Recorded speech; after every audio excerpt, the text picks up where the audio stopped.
Finding Happy, 7 Steps to Relationships That Will Not Steal Your Joy is the new book by me, Nikita Banks, a licensed psychotherapist and life strategist. Leverage the knowledge you'll receive in this book to help you with the process of obtaining absolute clarity through the use of guided self-exploration. This process is necessary to help you master all your relationships in 2019 and beyond. Go on Amazon.com or BlackTherapistPodcast.com and grab your copy of the book, guaranteed to help you redesign all your relationships based on 2 basic principles, health and happiness. Get your copy today. Welcome to the Black Therapist Podcast. The Black Therapist Podcast is the podcast where we discuss the unique issues people of color face when dealing with mental health issues and mental health diagnosis.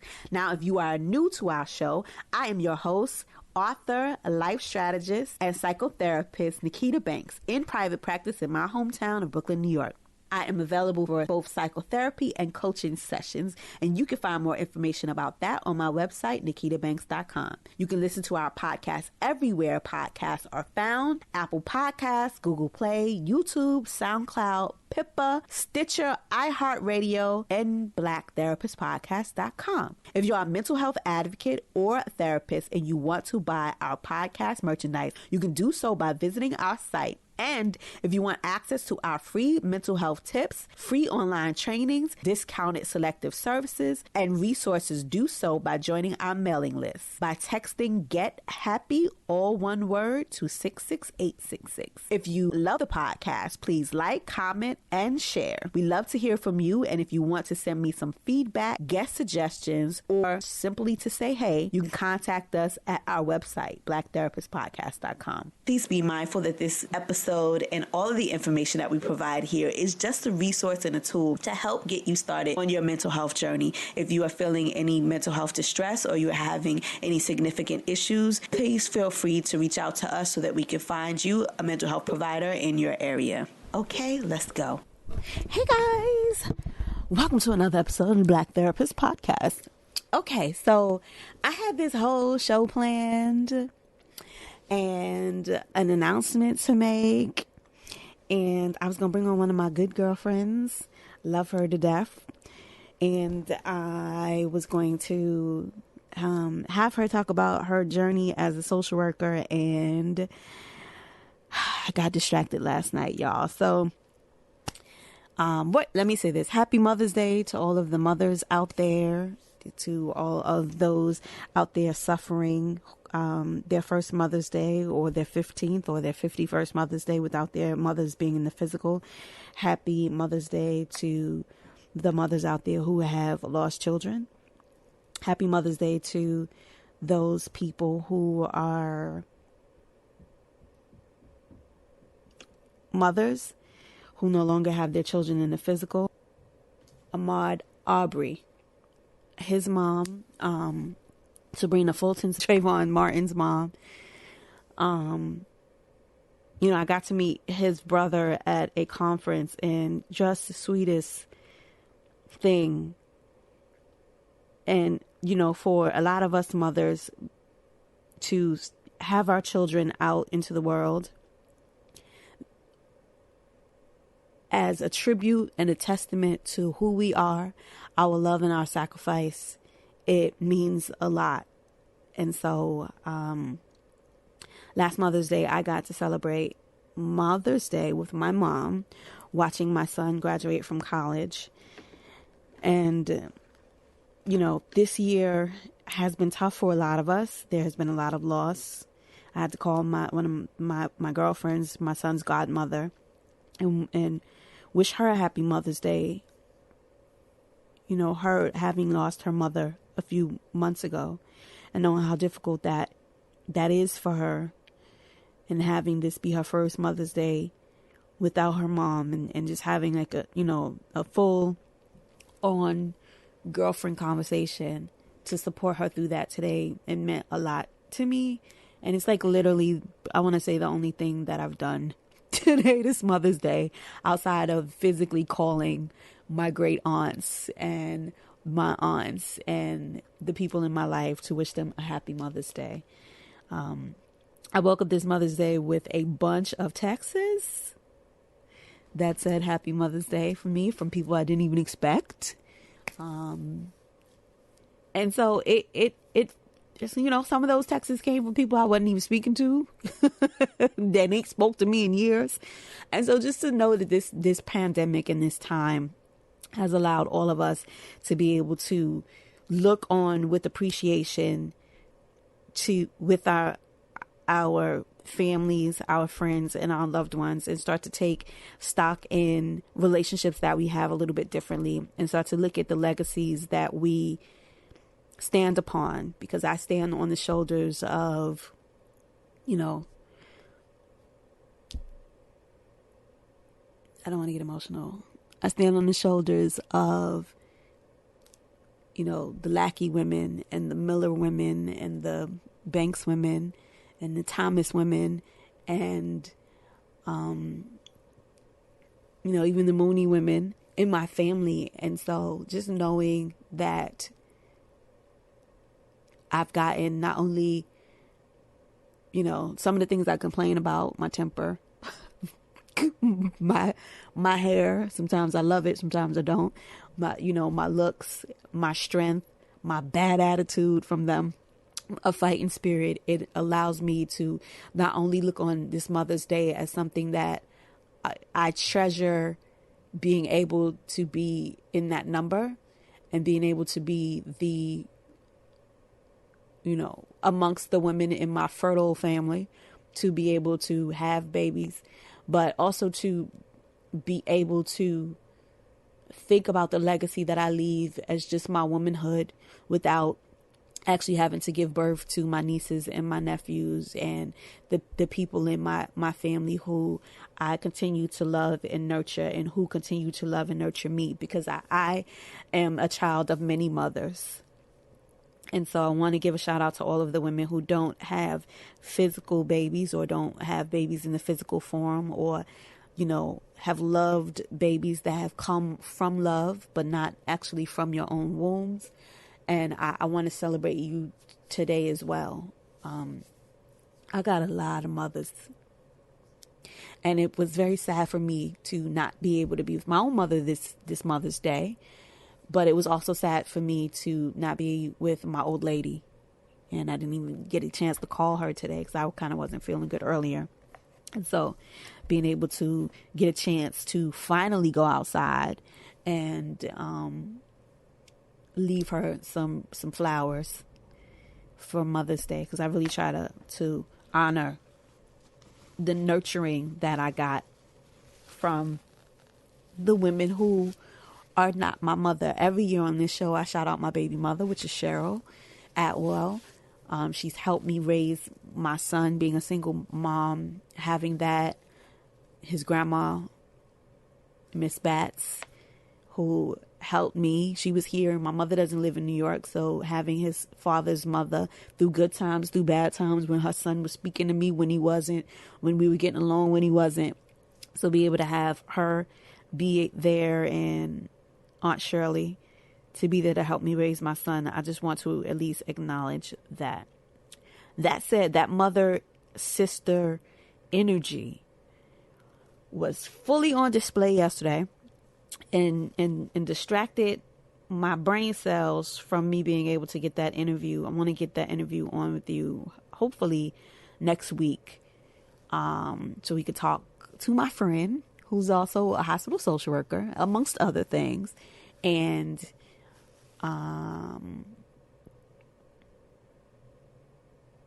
make my little announcement that I want to make. But last night I ended up working a full set. Hallelujah. My practice is filling back up again, as well as I saw a lot of my clients yesterday virtually, and I don't know if other people are doing virtual therapy, but for me doing virtual, I've always wanted to have a location independent private practice. I've said this several times on the show. I planned on doing it in 2021. I think probably in the past years I said 2020. Hello, it's 2020, and this is what it is right now, right? And I'm kind of thinking about not going back to my office, but I know that I probably will make more money if I go back to my office, but it will also cost me more money if I go back to my office. So I'm thinking about it. But for me, being able to be blessed enough to have invested in my career and invested in myself in order to be able to shift, pivot, and change, and stay home and still serve my community and still be a blessing to other people, helping them manage their mental health throughout this time, at the same time putting my own health as a priority, and the health of my son as a priority throughout the pandemic has really been amazing for me.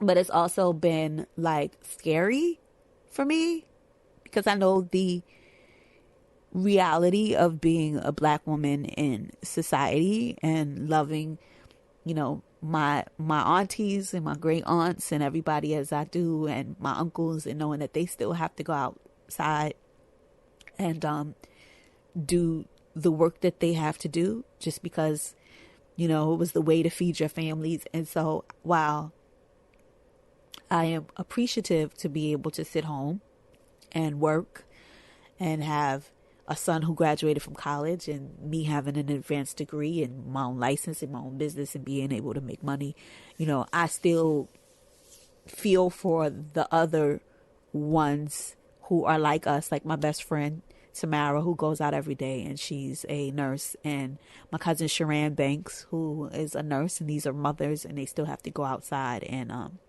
feed their families and take care of us as nurses. And so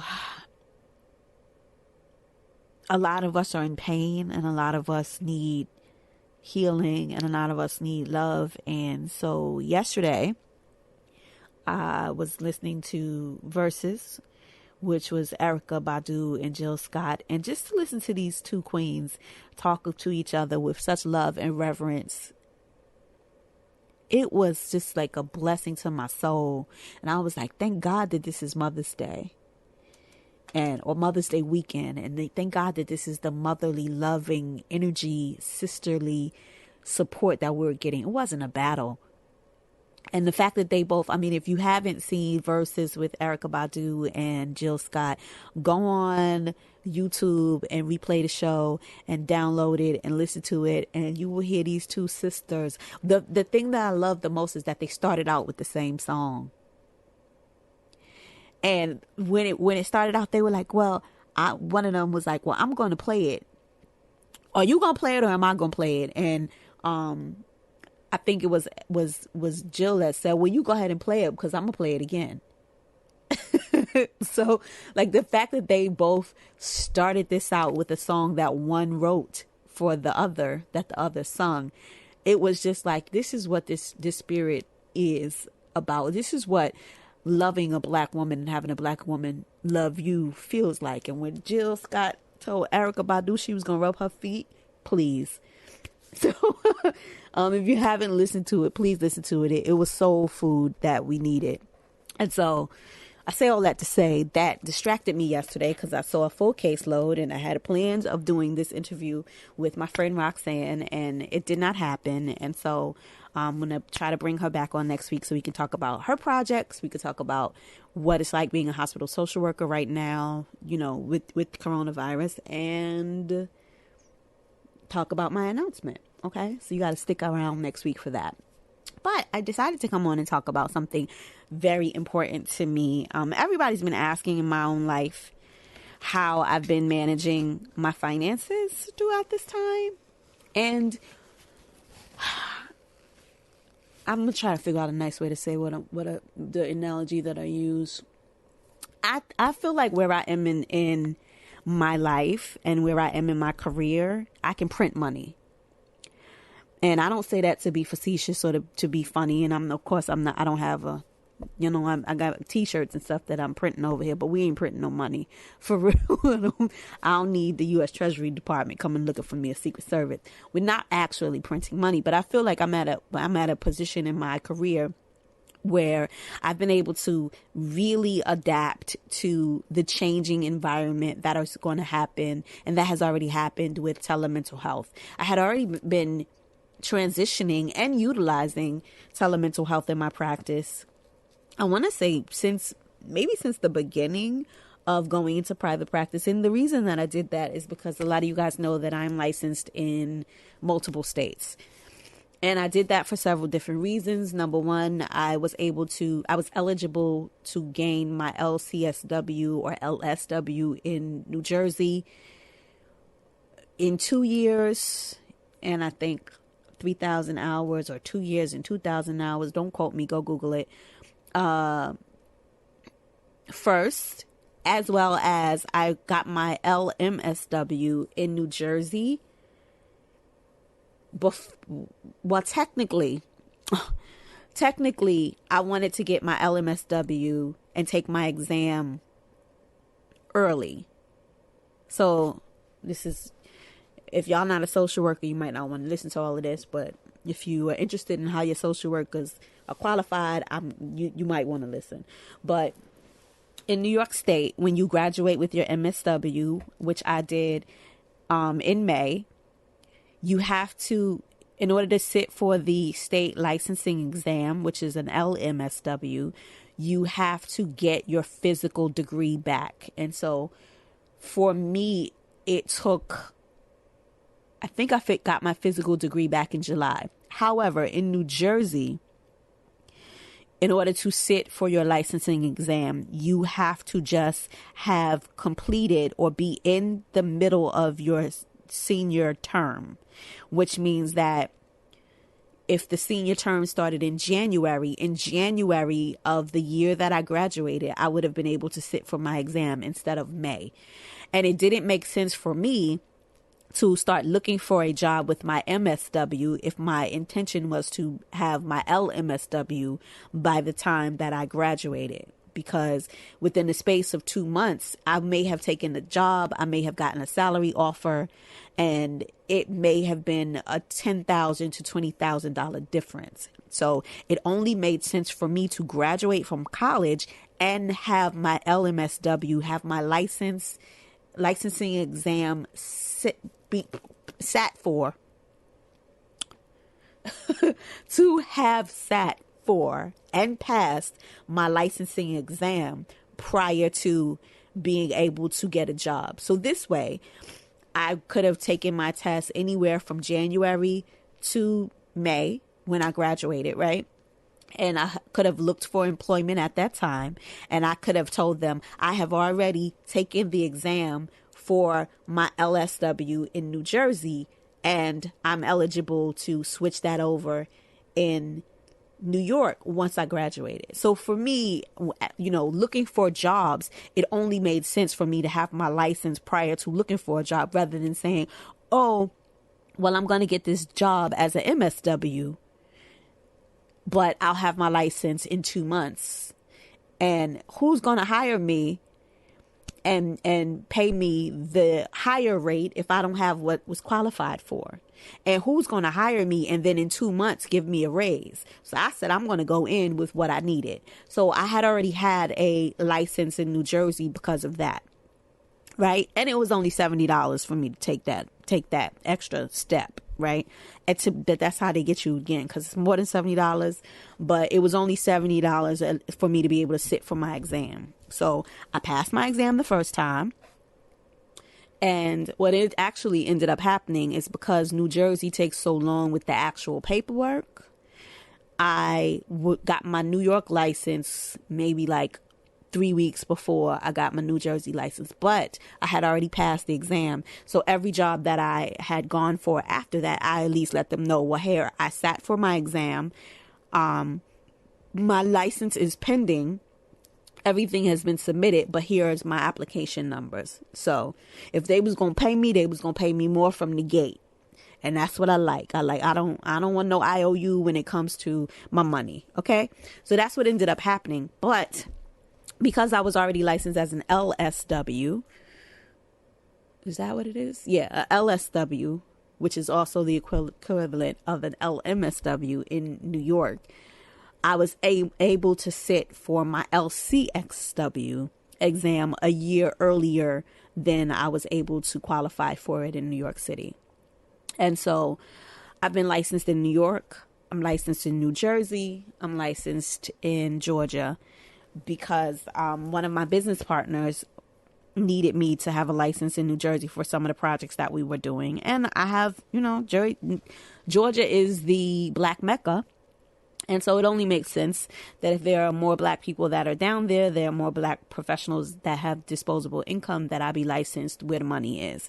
And so what I decided to do was, talk about today was some of the shifts that I made in my business. And because I was licensed in New Jersey and I was licensed in New York and I'm licensed in Georgia, and I don't live in New Jersey or Georgia, but I do see clients remotely from those areas, it only made sense for me to be able to utilize telemental health, which is what I've been doing.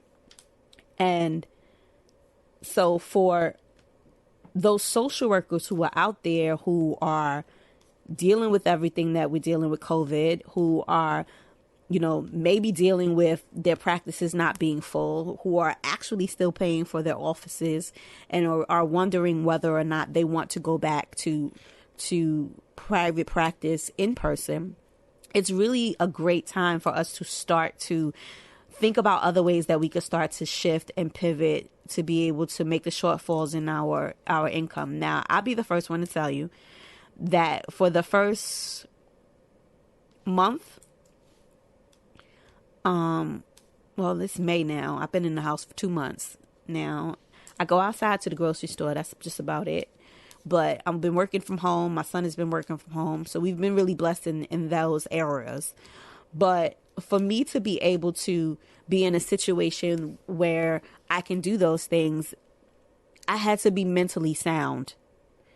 And dealing with a lot of the shock that happened in the first few weeks, dealing with a lot of the grief that happened in the first few weeks of not being able to see my partner who is sick, not being able to see my mom, not being able to be with family, sitting in the house all the time. If you know me in real life, you know that I'm usually a little bit more of a social person than I am right now. But it is what it is. And so I don't feel the need to run the streets or be outside right now because I got things to do in my business.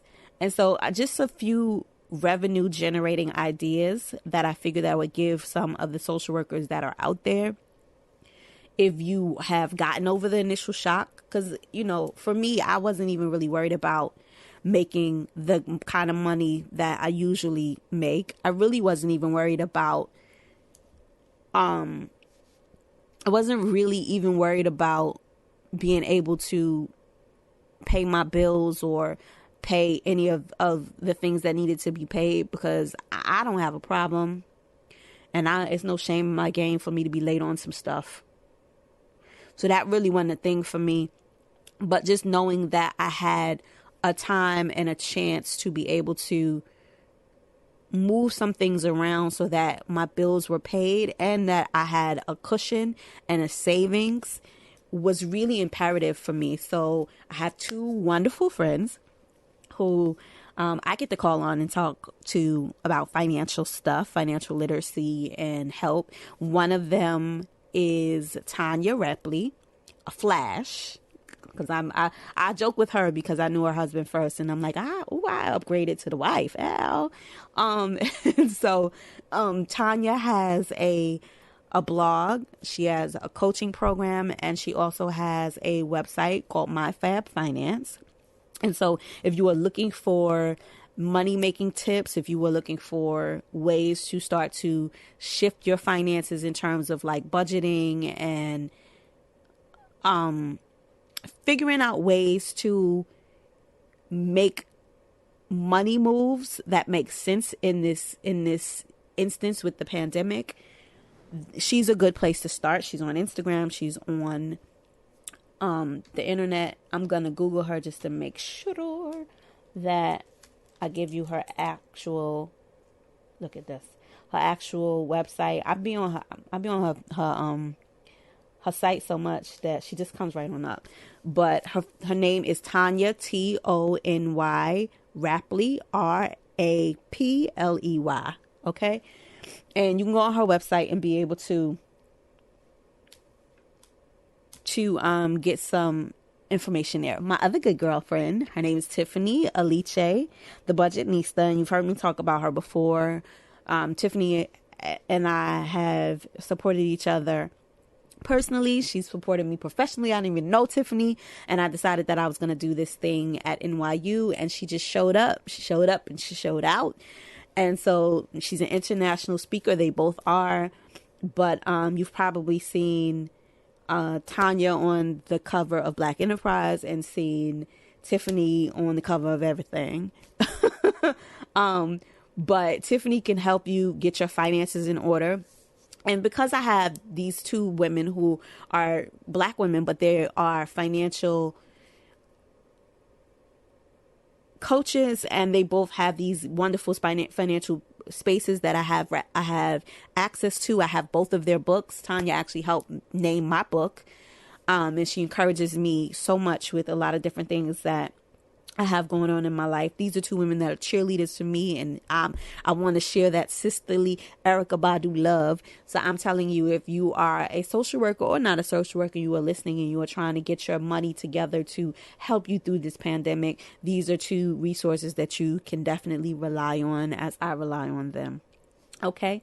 So that's the first thing. The second thing is, if you are a social worker and you don't particularly like doing telemental health, I'm gonna need you to take a chill pill and figure out another way to shift and pivot and change to this environment.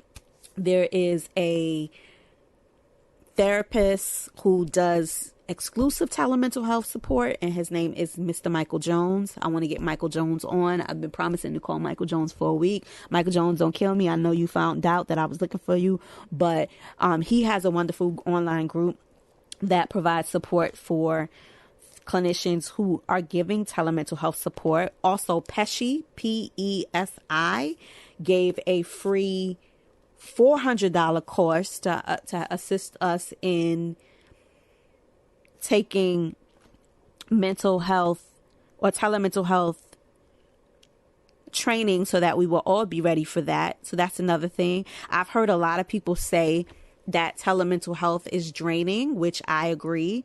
I had my max. I'm lying. I think I told you guys before, my max is 7 clients per day,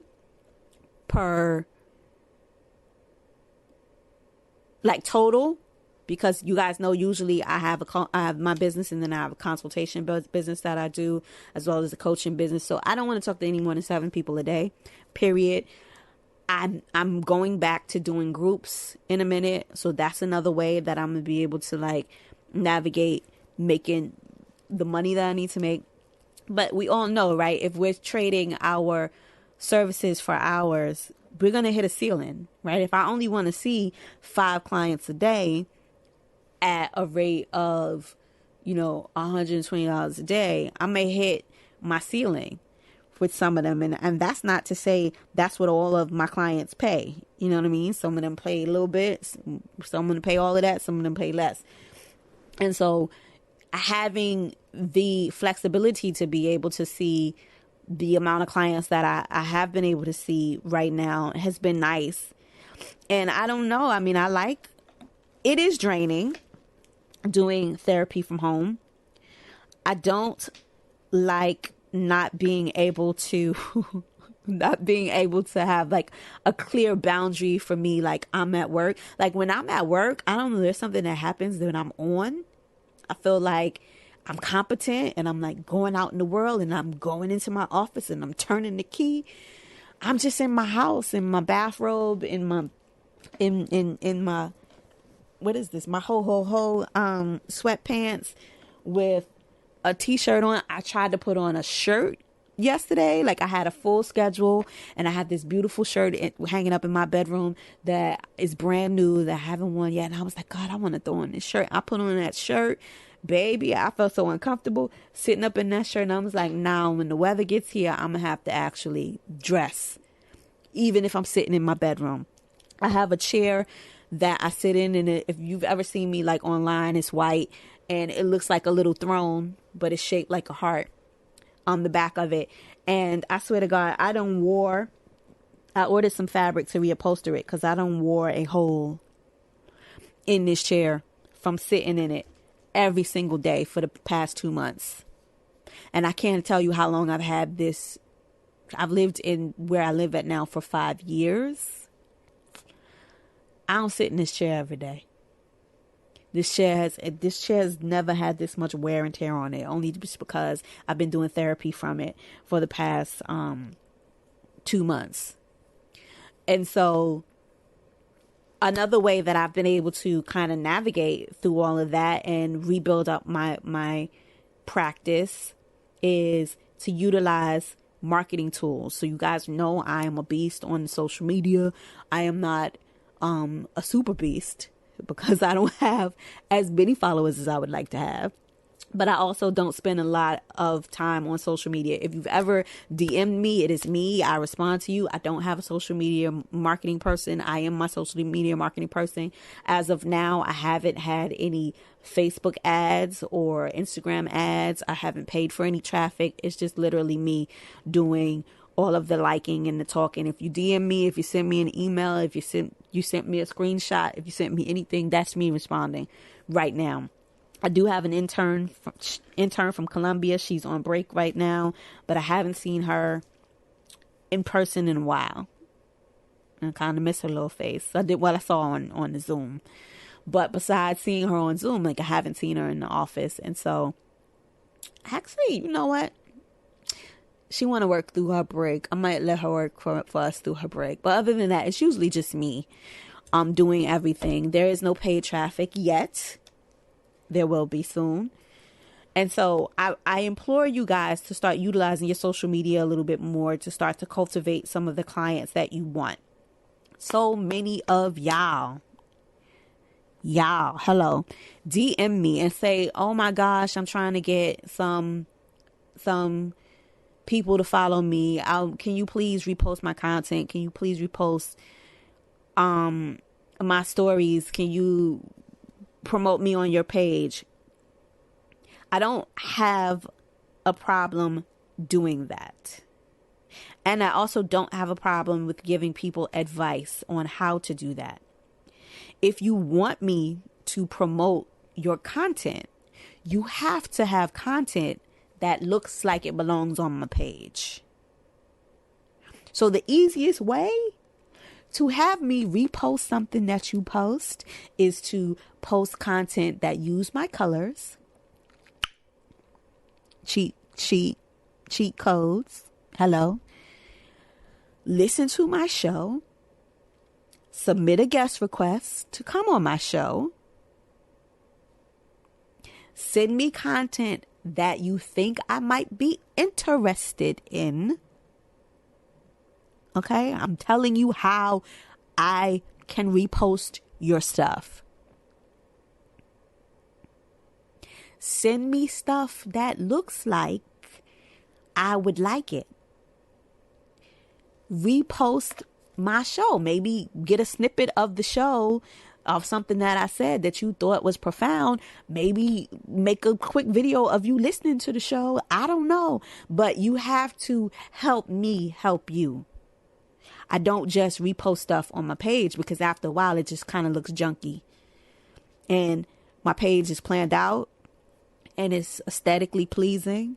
And on all three of my pages, I think at this point I have about 45,000 followers, maybe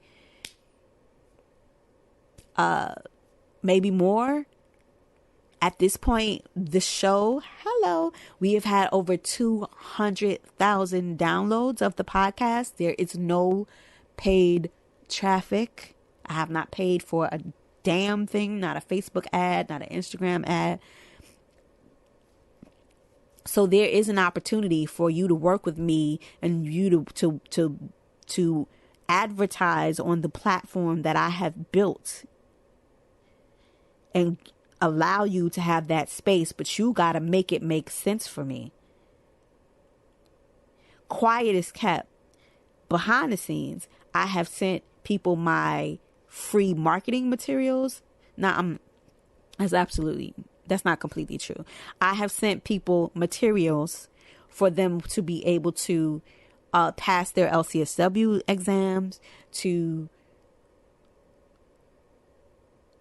provided them with information for support groups. Like, I support my crew.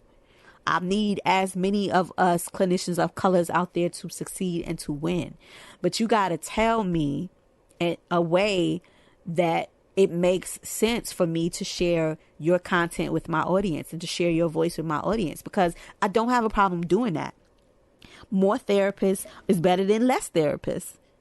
More access to therapy is better than less access to therapy. So I don't mind giving somebody else a platform. Somebody was like, hey, I like your clinicians of color thing. You know, we did the whole Don't Rush challenge.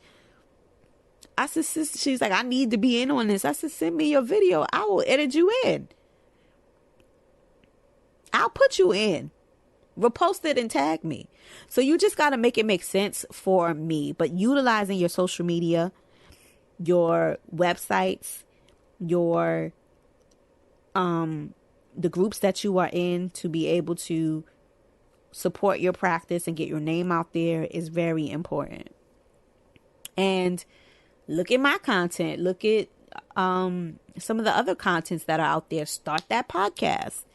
It's super duper easy. In the next few weeks, what I will be doing is I will be trying to find a lot more marketing resources so that I can start giving you guys the tools that I actually use to hit the numbers that I'm hitting in terms of like marketing with my practice. Another way that I've shifted in my practice and I'm able to be booked, like I need to take my behind to sleep because I got clients all day tomorrow, all day Tuesday, Wednesday and Thursday. I left open because I work on Saturdays, but my Saturday was complete. Like I was tired on Saturday. And then I had finally got a break to eat. I don't think I didn't eat breakfast. I made muffins because we're eating everything at home now. So I made some muffins. I had coffee, I had tea. And then when I was finished working with all of my clients and I did my notes, I had dinner. And so I had dinner and then I watched the ladies, Erica and Jill, and then I was ready to chill. And so, I have some open time but in those times, what I've been doing is I've been taking courses in order to get new referral services. So if the most of your business was coming from referral services for me, like Psychology Today, I was getting like 20, 30 calls a day prior to COVID-19. And that was a pretty good referral source for me. I was also seeing clients, which is my main source of my income, came from my consulting business. But they cut my salary. No, not my salary. My rate that I see for clients, which was an astronomical rate though. I got paid really good, but they cut it 40%. No, I'm sorry, 1/3. They cut my rate 1/3 for the max of what I was getting paid, and 10% for, is it 10%?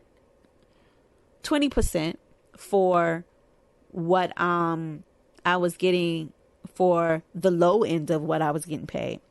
And so not only did that happen, but my volume was lower. So what I ended up doing is I ended up going to more referral services. I got contacted by EAP companies, which I signed on to. Actually, funny thing is that I had signed on to these companies in January.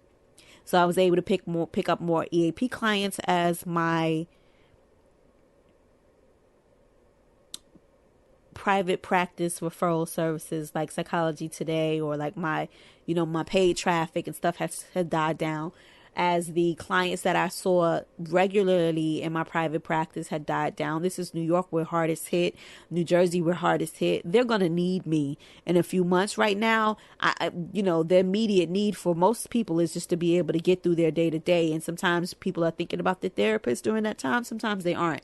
So I took that time as a lull time where I could actually be able to invest in other ways that I would be able to make that money. Also, if you are an LCSW, LMSW, LPC, whatever, multiple states, including New York, New Jersey, Massachusetts, I want to say Minnesota,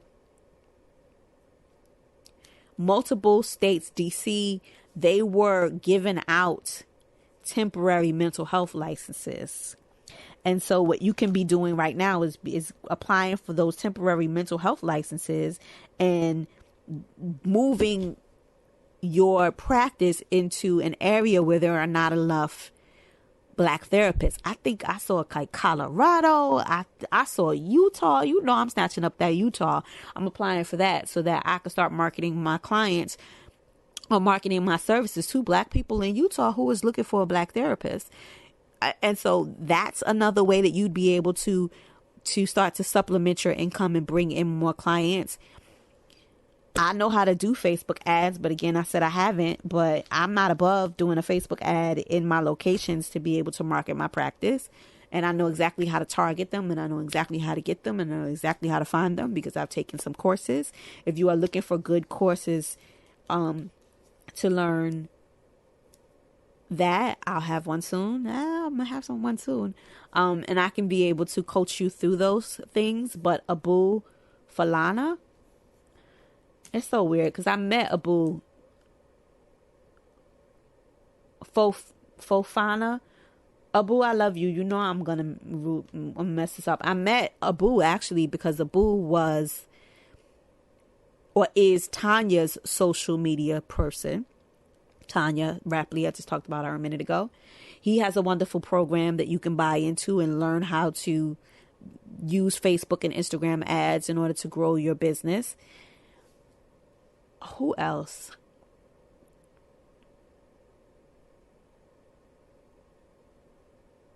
I know Tiffany's guy, but I swear I can't think of his name. Jabril. Tiffany's guy's name is Jabril's, but if you go on Tiffany the Budgetnista's Instagram page, I'm pretty sure that Jabril is probably on there somewhere. And my coach, who taught me how to do Instagram ads, I haven't run them yet. Just blame it on the game.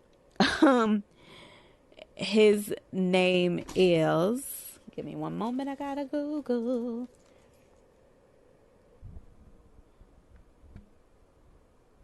Y'all, I love y'all because it took me about 80 different years to go through my emails to be able to find his name. But I became knowledgeable about Abu because I met him at one of Tanya's events and actually drove him home because he's from Brooklyn. And well, he lived in Brooklyn at the time, and I lived in Brooklyn at the time, and I still live in Brooklyn because that's where I'm from. And I had signed up to something that he had, and so joining his just free mailing list, you learn a lot of stuff. But then I got an offer to learn from somebody that he learned with, or learned from his mentor, and his name is Varick Wayne, and so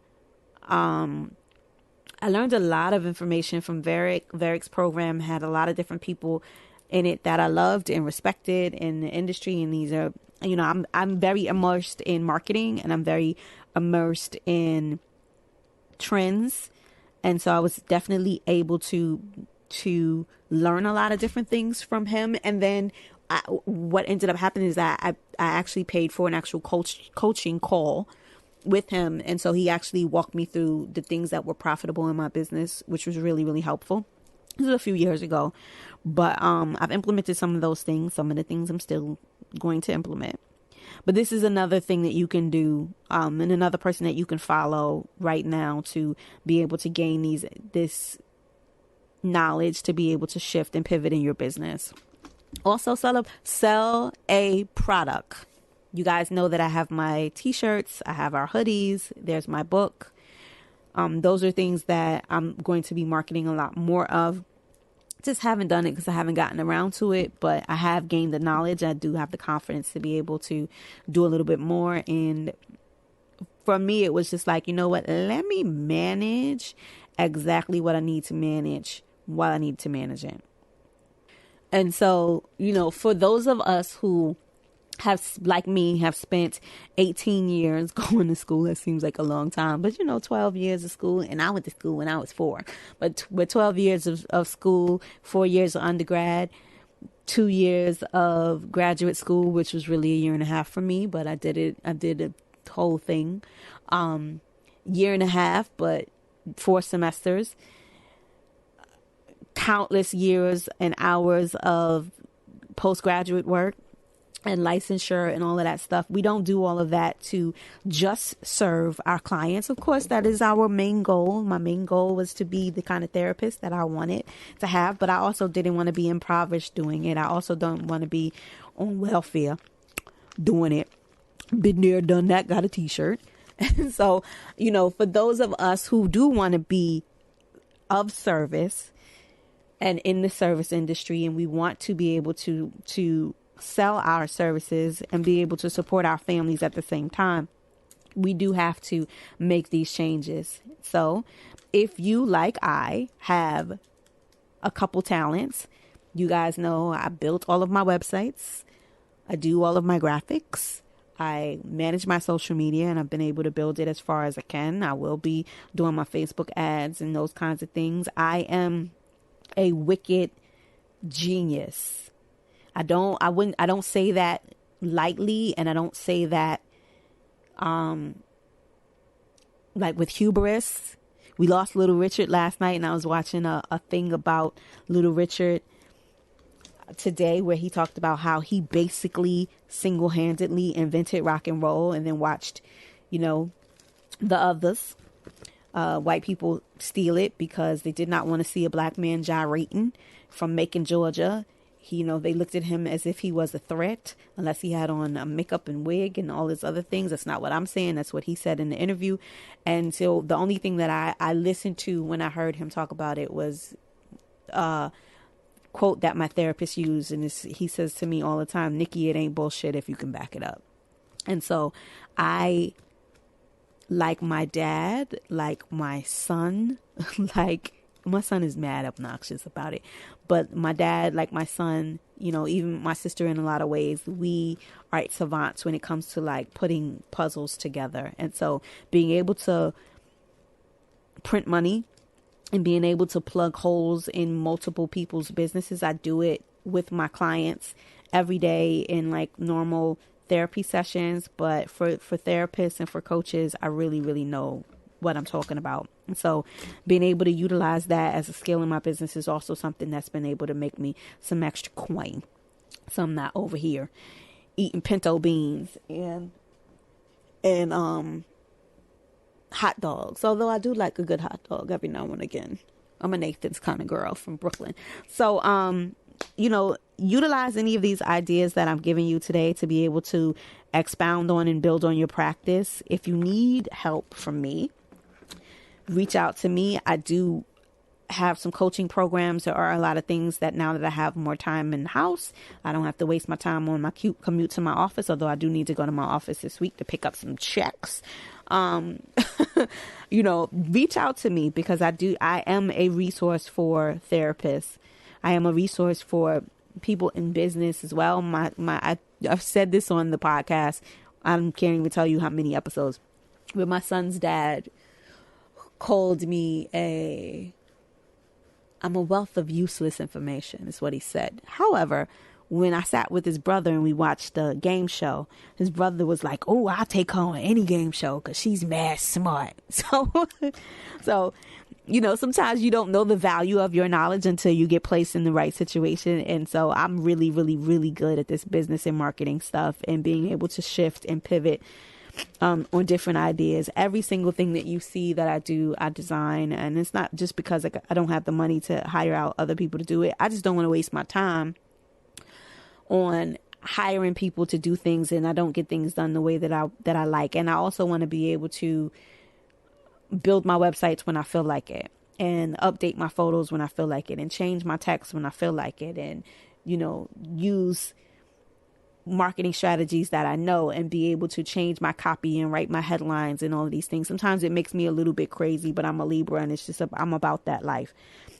at times. But now we're in a pandemic, right? And so we're in a situation where self-sufficiency is the most important thing that you can have. Me speaking to my girlfriend today about the loss of her mother, she and I come from a different time, and I'll leave it at that. But like I told her, I was like, yo, you and I come from we have a hustler's mentality just because of things that we've done in the past. And I'm like, you have the kind of job that you can go out and print money if you need it.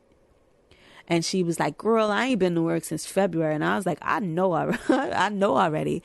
And I said, but you know what? I'm so grateful that you are able to even say that, and you keeping your head above water. She's a flight attendant now. But I'm like, and you keeping your head above water, and you were literally able to be here every single week and take care of your mother while she was dying. And what a blessing that it is that you have that opportunity to be able to do that and be a single mom and be awesome. And so being able to have that autonomy and that flexibility built into your career, and being able, I'm getting emotional, and being able to make the decisions that keep your family safe, especially during this time when we know that people of color are disproportionately having to go out into the world and having to be in a space where they have to work, and having to go out there and be essential workers or work for cities or do the things that we do. MTA drivers,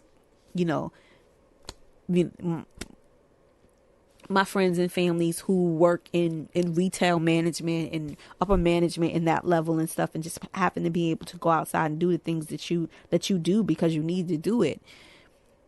It's very humbling to be able to say, you know what, I've made the investments in my life that now I can put the safety and the safety of my family first, and I could do it without apology. And I've been blessed to be in an environment where a lot of my friends have that autonomy, but there are a lot of my friends who made different career choices, and they got to go out there because it saves our lives. My niece is a hospital social worker. She has to go out there. My girlfriends who have to get out there and do it. And I just really appreciate that. But I also like that alternative.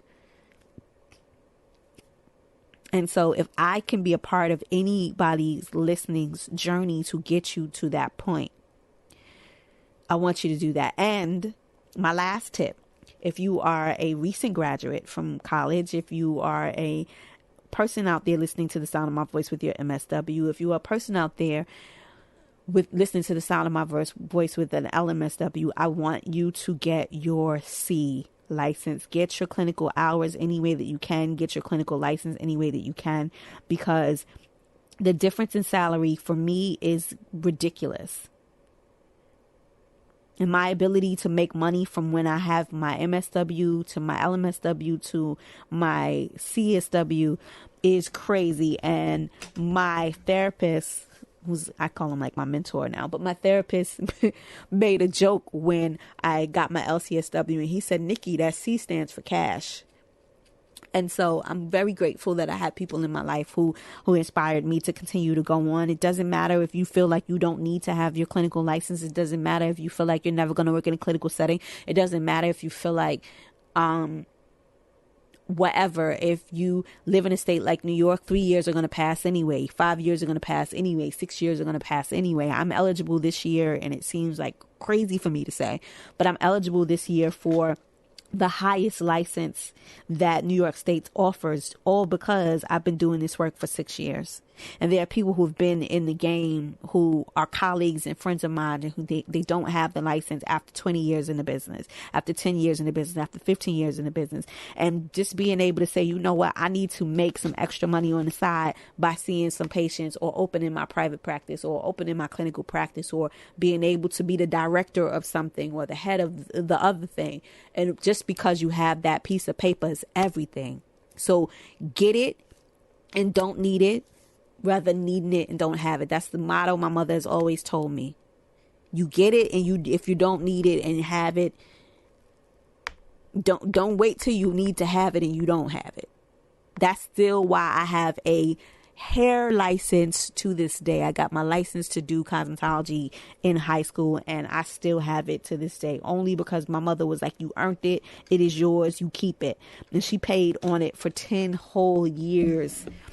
I did hair for maybe 2-3 years in the salon, and she paid on it for 10 whole years for me, until she called me one day and said, hey, I ain't paying it no more. You ain't working. You better go on and pay it yourself. And I've been paying it for the rest of the time. And I've been licensed for over 20 years now at this point with my license to do hair. And I don't know whether tomorrow I'll open up a salon or not. I don't know whether tomorrow I'll start a skincare line or not. But I do know that if I ever decide tomorrow to write a book, as I actually was writing a book on hair, but if I write a book on hair psychology and those kinds of things, I am both a clinician and a licensed cosmetology. So I'm a professional in both fields. So that makes my authority go through the roof. Okay. So also start trying to think about other disciplines that you can marry together in order to make yourself stand out in your niche and make yourself have a voice that is super authentic. I know that there are a lot of hair therapists that are out there. I've heard of some of them, and no shade, and I'm not knocking them, but I know that I am a hair therapist that actually have a license in both areas. And I actually had created curriculums to teach hair self-esteem to girls in schools. And I was able to do that because I had licenses in both areas, in New York State and in the state of Virginia. I'm telling you guys, y'all better get y'all multiple licenses up. It cost me $20 whole to be licensed in New York State. And when I pay that $20, I just giggle. It's ridiculous. It's ridiculous because my license in Virginia cost me more than $20. I will tell you that. So, again, if I could be any help to you guys on your journey, on your mental health journey, or your journey of building your mental health empire, let a sister know.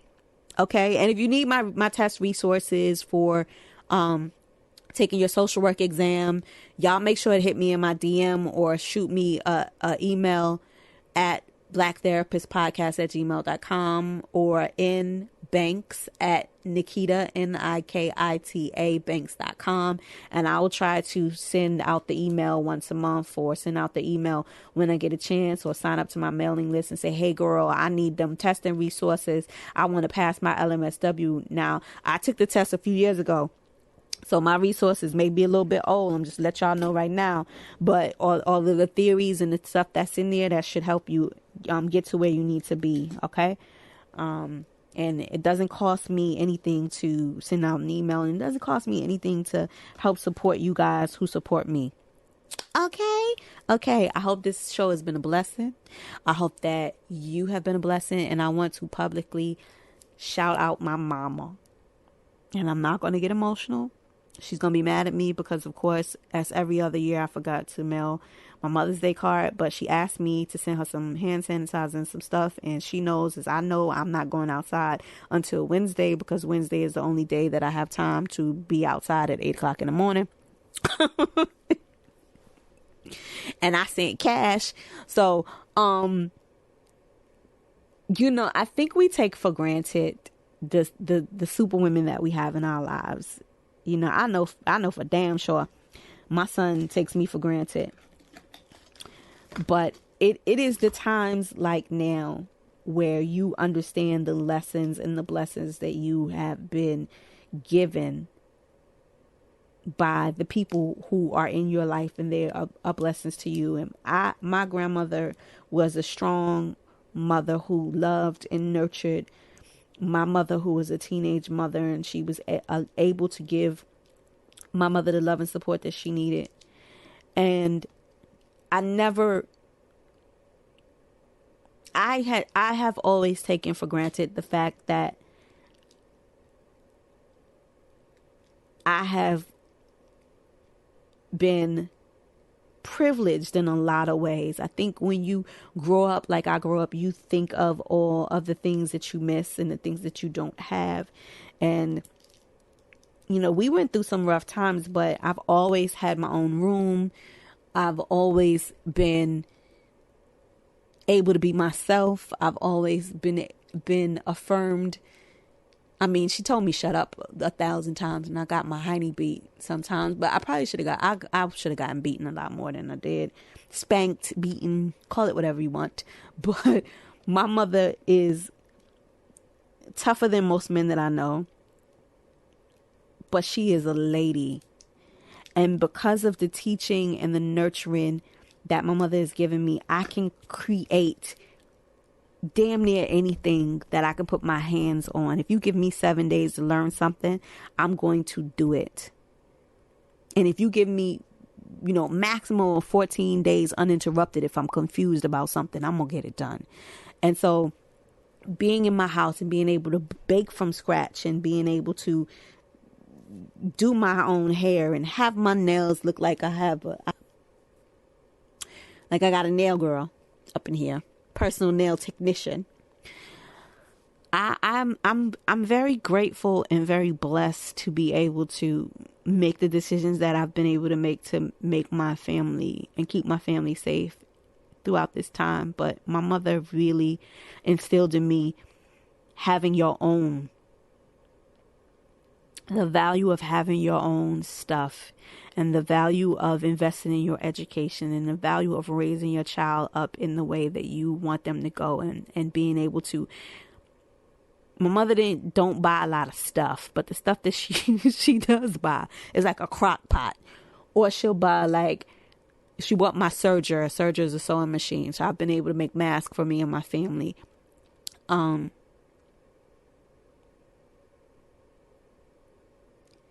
I feel like such a woman.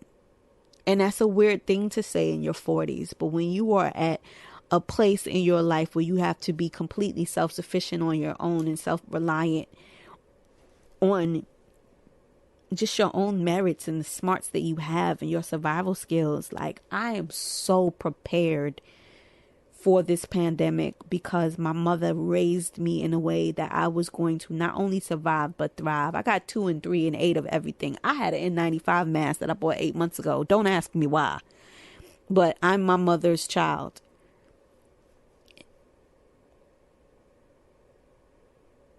And it makes me feel so good to be able to say that.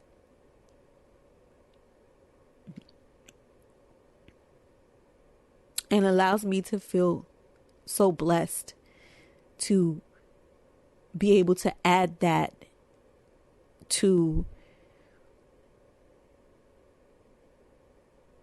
my bio, to know that I come from that kind of stock. And I don't always say it to her, and I know that she doesn't always feel appreciated. But to know that I am the woman that I am because of just the little things that she gave me that I overlooked all over these years, it is amazing to me. I come from some rough broads.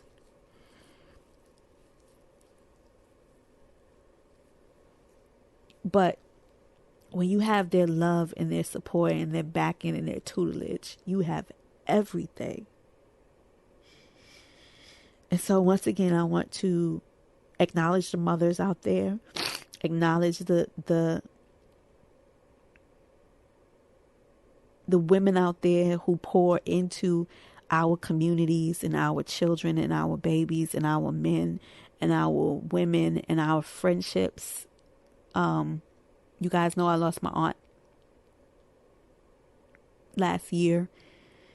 And I want to get a chance to tell you guys about my recent trip going back to my grandmother's hometown. I have not been back there since I was 6 or 9 years old. My cousin said, "You ain't been back here since you were 6. So I'm going to just believe him. But I know that there's a picture of me There's a picture of me when I was about 9 years old, when I was there. And so I just want you guys to appreciate the women that you have in your life, and make sure you're valuing sisterhood and you're investing in sisterhood. And I'm going to make sure that I make the commitment to do that as well, because it's so necessary. Last night, the reason that Erica and Jill felt so good is because it's the energy that we need to have all the time. If I have the love of a black woman, I have everything I need. And I want to make sure that that's the love that I'm also giving to black women as well. Women in general, people for sure, but us. Because sometimes we feel unappreciated and we feel left alone and we feel so out in the world by ourselves, unsupported and left behind. And so this week, if you can, I want you to be kind to a sister. And I'm going to leave this episode quoting Miss Jill Scott, where she said, "Black woman, I am so proud of you." Okay? I want you guys to reach out to me. I want you guys to be well. And I want you guys to win. Not just survive. I want us to win. Take care. Thank you guys for listening to another episode of Black Therapist Podcast. Once again, you can follow us on all our social media sites at Black Therapist Podcast on Instagram and on Twitter, as well as Black in Therapy on Facebook. Or you can follow your host, me, Miss MSNIKI Banks on Instagram and Twitter, as well as you can find out any information about me at Nikita, NIKITA Banks.com, and on the show's website, blacktherapistpodcast.com. And don't forget, if you want to send us any general feedback, show suggestions, show topics, or guest ideas, please